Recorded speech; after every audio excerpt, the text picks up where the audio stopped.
Bonjour à vous et bienvenue à cette merveilleuse dévotion du dimanche. Ce jour est un jour excellent, c'est un jour magnifique, c'est un jour que le Seigneur a fait, que Dieu a fait pour nous accorder la grâce, n'est-ce pas, pour nous donner une autre chance, pour nous donner l'opportunité, n'est-ce pas, d'accomplir des œuvres pour lui, des actions, de bonnes actions pour lui, des œuvres qu'il a préparées à l'avance pour nous d'accomplir.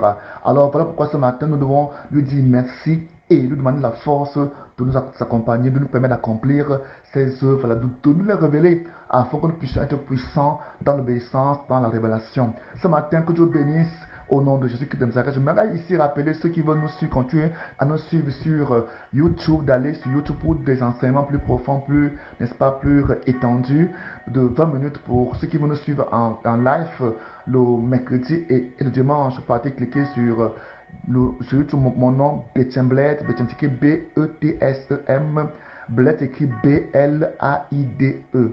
Et mon contact à WhatsApp sur le plus 237 695 66 15 25. Que Dieu bénisse dans le nom de Jésus-Christ de Nazareth. Amen. Ce matin, nous parlerons, n'est-ce pas, de l'autorité de la semence de la foi. Il faut comprendre que Dieu a établi les semences. Et parmi les semences, il y a des semences physiques, des semences agricoles, il y a des semences qui sont nos œuvres, il y a des semences qui sont nos paroles. Donc, toute chose sur la terre est une semence. Et il y a des saisons. Donc, Dieu a créé des semences et des saisons. Il y a les saisons de semailles et les saisons de moisson. Il y a la saison aride, il y a la saison sèche, il y a plusieurs sortes de saisons. Alors, il y a aussi des semences spirituelles. Et parmi ces semences spirituelles, il y a ce que nous appelons la semence de la foi. La semence de la foi est une merveilleuse semence qui produit, n'est-ce pas, des œuvres et des bénédictions, des résultats, non pas seulement pour nous, mais pour notre descendance après nous, après que nous ayons vécu sur la terre, peut-être même que nous soyons allés vers le ciel ou bien vers le lieu de notre repos. Tant que le Seigneur Jésus-Christ n'est pas là, cette semence de foi a de l'impact même sur notre génération, sur ceux qui restent sur la terre. Pendant qu'un homme vit, il constitue deux sortes d'héritages pour ses enfants. Le premier héritage est l'héritage spirituel, et cet héritage spirituel est constitué de l'ensemble des œuvres qu'il a implantées pendant qu'il vivait et du résultat que les enfants vont jouir pendant, après sa mort. C'est ça cet héritage, n'est-ce pas, qui accompagne l'homme juste, qui accompagne l'homme de bien. Les méchants, n'est-ce pas, s'appuient beaucoup plus sur le deuxième type d'héritage qui est l'héritage physique, qui est un très bon héritage, qui est constitué des biens physiques, des biens matériels. Donc il y a ces deux formes d'héritage.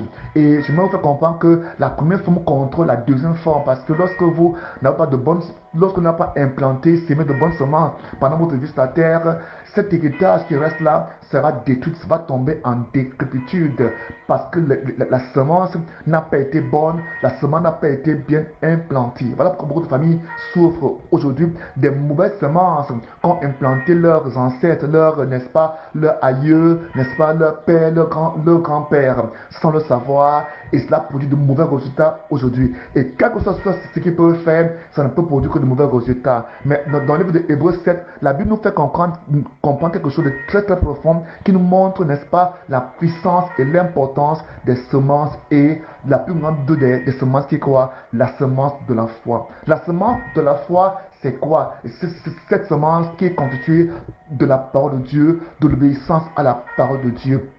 C'est l'ensemble des bonnes paroles que nous libérons de nos bouches basées sur la parole de Dieu. C'est également l'ensemble des œuvres, la marche avec Dieu, la marche persévérante que nous effectuons avec le Seigneur. Quand nous le faisons, Dieu nous bénit. Non seulement il nous bénit, mais il bénit aussi notre descendance. C'est ça la semence de la foi. On lit cela dans le livre de Hébreux 7 à partir du verset 1 au verset 10. La Bible nous fait comprendre, c'est aussi que dans le livre de Genèse chapitre 14, verset 17 au verset 19, la Bible nous fait comprendre qu'Abraham, dans sa marche avec Dieu, avait rencontré un grand homme dont le nom était Melchisedec, qui veut dire roi de justice. Et cet homme était le roi de Salem. Salem veut dire paix. La Bible dit que cet homme vint à lui et bénit Abraham. Vous voyez que cet homme vint devant Abraham et il le bénit parce que Abraham servait le Seigneur. Et cette rencontre divine, n'est-ce pas, pour ça, n'est-ce pas, Melchisedec a béni Abraham. Et que fit Abraham en retour, la Bible dit que Abraham lui offrit, n'est-ce pas, la dîme de tout son butin, la dîme de tout ce qu'il avait gagné à la guerre.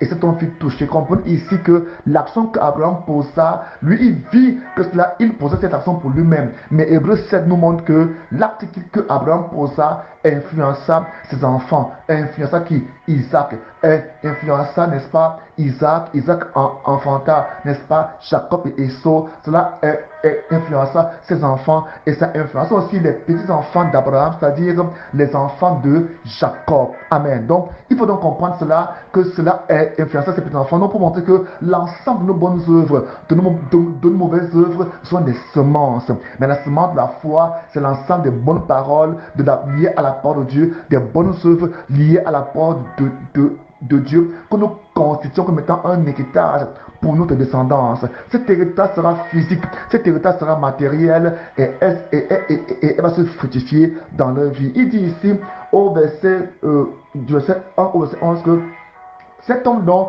n'est-ce pas, bénit Abraham et Abraham lui posa une action. Il posa une action. Cette action-là sont donc des semences. Il posa une action. Quelle action? Il lui donna, n'est-ce pas, la dîme de tout le butin. La dîme de tout le butin fut une semence de la foi, une action d'obéissance dans l'adoration à Dieu. La Bible nous dit que, il dit que, enfin, concernant Lévi qui continue à percevoir la dîme par l'intermédiaire de ses descendants, on peut même dire qu'il l'a versé à Melchizedek en la personne d'Abraham. Vous voyez ici que la Bible dit que pendant que Abraham, n'est-ce pas, posait l'action de donner la dîme à Dieu, la Bible nous fait comprendre que lui qui n'avait pas encore fait d'enfant parce que Sarah était encore stérile, il venait de répondre à l'appel de Dieu dont Abraham n'avait pas encore de fils, Sarah n'avait pas encore enfanté. La Bible nous fait comprendre que Lévi qui vivait en puissance dans les rangs d'Abraham. C'est ce qui est écrit ici, que Lévi, n'est-ce pas, donna la dîme à Melchizedek.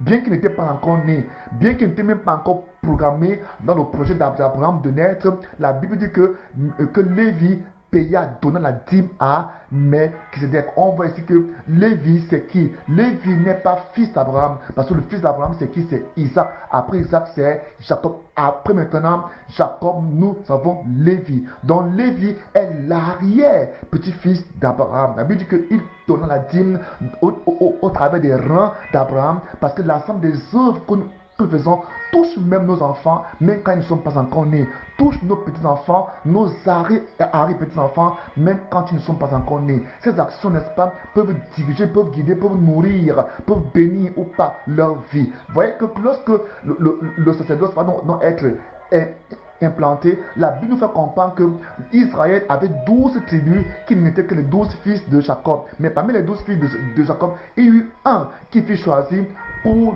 le sacerdoce et dont le rôle était de percevoir la dîme de ses frères. C'est celui-là que la Bible dit qu'il donnait la dîme à Melchizedek. Ça veut dire que pendant que tous étaient dans les rangs, n'est-ce pas, d'Abraham, n'est-ce pas, chacun avait reçu quelque chose d'Abraham, étant dans leur rang. Je vais ainsi dire ce matin que la semence de nos œuvres, la semence de nos paroles, la semence de notre obéissance, désobéissance, influencera, n'est-ce pas, l'avenir de nos enfants et même de nos petits-enfants. Voilà pourquoi ce matin, Dieu veut que tu fasses, n'est-ce pas, un pas de foi et que tu commences à changer la donne et que tu prépares un bon héritage pour tes enfants. Il dit ici que, en effet, concernant Lévi qui continue à percevoir la dîme par l'intermédiaire de ses descendants, on peut même dire qu'il l'avait versé à Melchizedek en la personne d'Abraham. En effet, puisqu'il n'était pas encore né, il était encore en puissance